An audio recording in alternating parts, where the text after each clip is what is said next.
A infância de Cristo segundo Tomé. E eu, Tomé israelita, julguei necessário levar ao conhecimento de todos os irmãos descendentes dos gentios a infância de nosso Senhor Jesus Cristo e tantas quantas maravilhas ele realizou depois de nascer em nossa terra. O princípio é como segue. Esse menino Jesus, que na época tinha 5 anos, encontrava-se um dia brincando no leito de um riacho depois de haver chovido, represando correnteza em pequenas poças, tornava-as instantaneamente cristalinas, dominando-as somente com sua palavra. Fez depois uma massa mole com barro e com ela formou uma dúzia de passarinhos. Era um sábado e havia outros meninos brincando com ele. Um certo homem judeu, vendo o que Jesus acabara de fazer num dia de festa, foi correndo até seu pai José e contou-lhe tudo. Olha, teu filho está no riacho. E juntando um pouco de barro fez uma dúzia de passarinhos, profanando com isso o dia do sábado. José foi ter ao local, ao vê-lo, ralhou com ele dizendo: por que fazes no sábado o que não é permitido? Jesus, batendo palmas, dirigiu-se às figurinhas, ordenando-lhes: voai. Os passarinhos foram todos embora, gorjeando.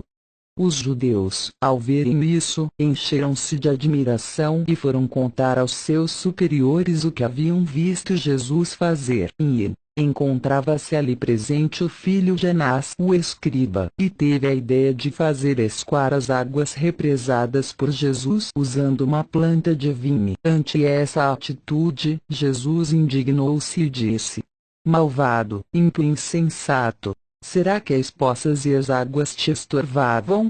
Ficarás agora seco como uma árvore, sem que possas dar folhas, nem raiz nem frutos. Imediatamente o rapaz tornou-se completamente seco. Os pais pegaram o infeliz, chorando a sua tenra idade, e o levaram ante José, maldizendo-o por ter um filho que fazia tais coisas. De outra feita, ele andava em meio ao povo e um rapaz que vinha correndo esbarrou em suas costas. Irritado, Jesus disse-lhe: não prosseguirás teu caminho. Imediatamente o rapaz caiu morto. Algumas pessoas que viram o que se passara disseram: de onde terá vindo esse rapaz? Pois todas as suas palavras tornam-se fatos consumados. Os pais do defunto, chegando a José, interpelaram-no, dizendo: com um filho como esse, de duas uma, ou não podes viver com o povo, ou tens de acostumá-lo a abençoar e não a amaldiçoar, pois causa a morte aos nossos filhos. José chamou Jesus à parte e admoestou da seguinte maneira: por que fazes tais coisas, se elas se tornam a causa de nos odiarem e perseguirem?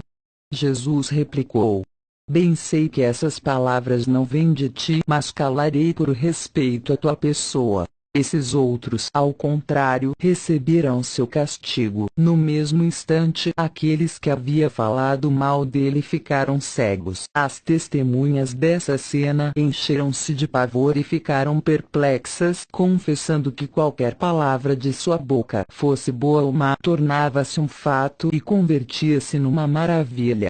Quando José percebeu o que Jesus havia feito, agarrou-se a orelha e puxou-a fortemente. O rapaz indignou-se e disse-lhe: a ti é suficiente que me vejas sem me tocares. Tu nem sabes quem sou, pois se soubesses não me magoarias. Ainda que neste instante eu esteja contigo, fui criado antes de ti. Naquela época, encontrava-se em um local próximo a um certo rabino de nome Zaqueu, o qual, ouvindo Jesus falar dessa maneira com seu pai, encheu-se de admiração ao ver que, sendo menino, dizia tais coisas. Passados alguns dias, aproximou-se de José e disse: vejo que tens um filho sensato e inteligente. Confio a mim para que aprenda as letras. Eu, de minha parte, juntamente com elas, ensinar-lhe-ei toda espécie de sabedoria e a arte de saudar os mais velhos, de respeitá-los como superiores e pais e de amar seus semelhantes. Disse-lhe todas as letras com grande esmero e clareza, desde Alfa até Ômega. Jesus, porém, fixou seus olhos no rabino Zaqueu e indagou-lhe: como te atreves a explicar beta aos outros, se tu mesmo ignoras a natureza do Alfa? Hipócrita, explica primeiro a letra A, se é que sabes, e depois acreditaremos em tudo que disseres com relação a... Começou a interrogar o professor sobre a primeira letra, porém este não pôde responder.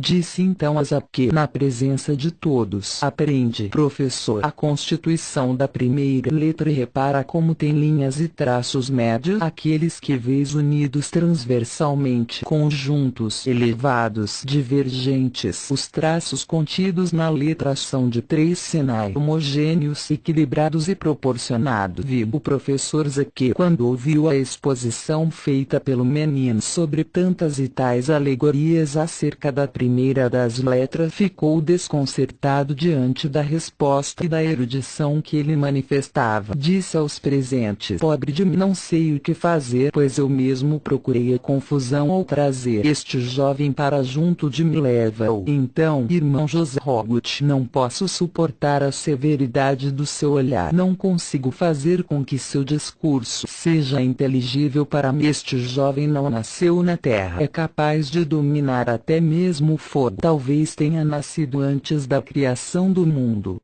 Não sei qual ventre que pôde tê-lo carregado e qual seio pôde havê-lo nutrido. Ai de mim, meu amigo, estou aturdido. Não posso seguir o voo de sua inteligência. Enganei-me, pobre de mim. Queria muito ter um aluno e deparei-me com um mestre. Percebo perfeitamente, amigos, a minha confusão, pois, velho e tudo mais, deixei-me vencer por uma criança. É de se ficar arrasado e morrer por causa desse jovem, pois neste momento sou incapaz de olhá-lo fixamente. Que vou responder quando todos me disserem que me deixei vencer por um rapazote? Que vou explicar a respeito do que ele me disse sobre as linhas da primeira letra? Não sei, amigos, porque ignoro a origem e o destino dessa criatura. Por isso te rogo, irmão José, que o leves para casa. É algo extraordinário, ou um deus ou um anjo, ou já não sei o que dizer. Vini. Enquanto os judeus se entretinham em dar conselhos a Zaqueu, o menino pôs-se a rir com muita vontade e disse: frutificai agora vossas coisas e abri os olhos à luz os cegos de coração. Vim de cima para amaldiçoar-vos e depois chamar-vos para o alto, pois esta é a ordem daquele que me enviou por vossa causa. Quando o menino terminou de falar, sentiram-se imediatamente curados todos aqueles que haviam caído sob a maldição. Desde então ninguém ousava irritá-lo para que ele não os amaldiçoasse ou viessem a ficar cegos. Dias depois encontrava-se Jesus brincando num terraço. Um dos meninos que estavam com ele caiu do alto e morreu. Os outros, ao verem isso, foram-se embora e somente Jesus ficou. Pouco depois chegaram os pais do morto e puseram a culpa nele. Disse-lhes Jesus: não, eu não o empurrei. Apesar disso, eles o maltrataram. Jesus deu um salto de cima do terraço, vindo cair junto ao cadáver, pôs-se a gritar bem alto: Zenon, assim se chamava o menino, levanta-te e responda-me. Fui eu quem te empurrou. O morto levantou-se num instante e disse: não, Senhor, tu não me jogaste, porém me ressuscitaste. Ao ver isso, todos os presentes